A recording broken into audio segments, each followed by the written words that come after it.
I've done this video before, but I thought I would update you on my personal Princess Bride library because there are a few new additions. So we'll start with some familiar ones. You see this one in every bookstore. It's been around for about 10 years. It's my most weathered copy because it's the only one I actually open up and read. Although I have digital copies now too, and I probably just read it that way. I'm not precious about this copy. It's easy to get. It's just trade paperback.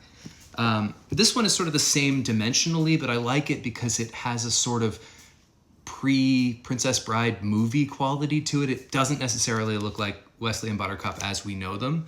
But this cover image has been around for a long time. It's not the original cover image, but I think it has a sort of classic nature. Speaking of the movie, this has got to be the ugliest one. It's a picture from the movie, now a major motion picture. The picture is off center. God only knows why. And I found this in like a used bookstore, and I got it because I collect them all, but I can't believe it ever looked like this when it can look so stately as it otherwise does. This is a copy I special ordered. I've never opened it. It's just like really cool. I've never seen it anywhere else. It does have a little bit of like gunk on the front. I'll have to see if I can wipe that off. I was gonna say it's in great condition. Brilliant and funny, no question. We've got like a little sketch of the greatest duel in the history of literature there on the back. This one's neat too. It also just kind of has like a sort of like old-fashioned late 1960s trade paperback at the drugstore kind of quality. It's not dimensionally like that, but the image really has like almost like a superhero comic book kind of quality. It's published by Bloomsbury of Harry Potter fame originally.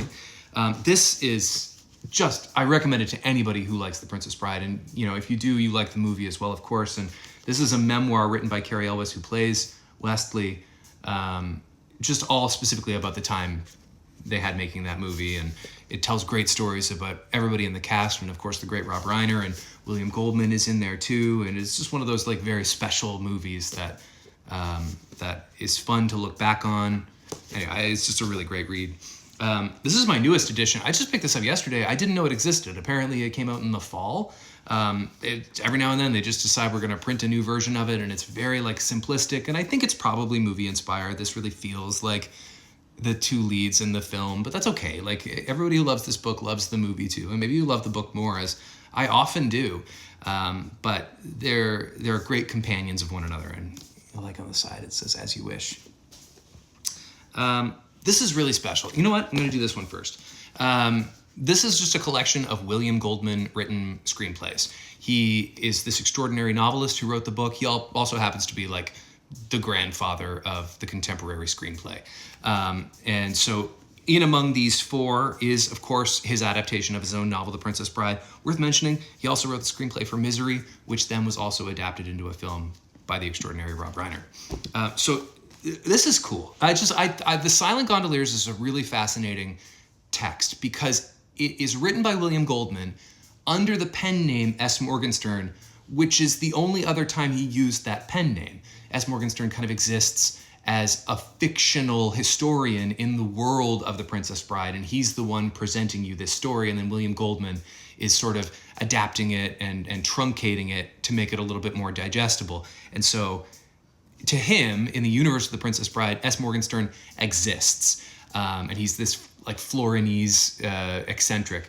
And he also wrote this little novella called The Silent Gondoliers, which is so funny. You can read it in a couple hours.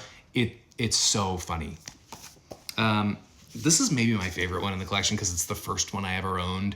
And there was a time where it was not so easy to get a copy of the book, The Princess Bride.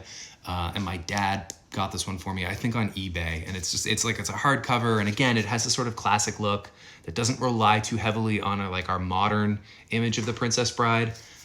It just kind of looks like it belongs on a forever shelf. And there's the castle on the back. I think it's very special. And then these two are, strangely, they're one and the same. They came out at the same time, and they're both picture books. And they have all the same illustrations on the inside. And see if I can find a couple to show off. But they just have these like sort of gothic drawings within, and this is the smaller, it's a hardcover as well, and then this is sort of the coffee table version, and it has this beautiful map of Florin and Gilder on the inside, and it's sort of your D&D version of The Princess Bride. And oh, there is one more I should include.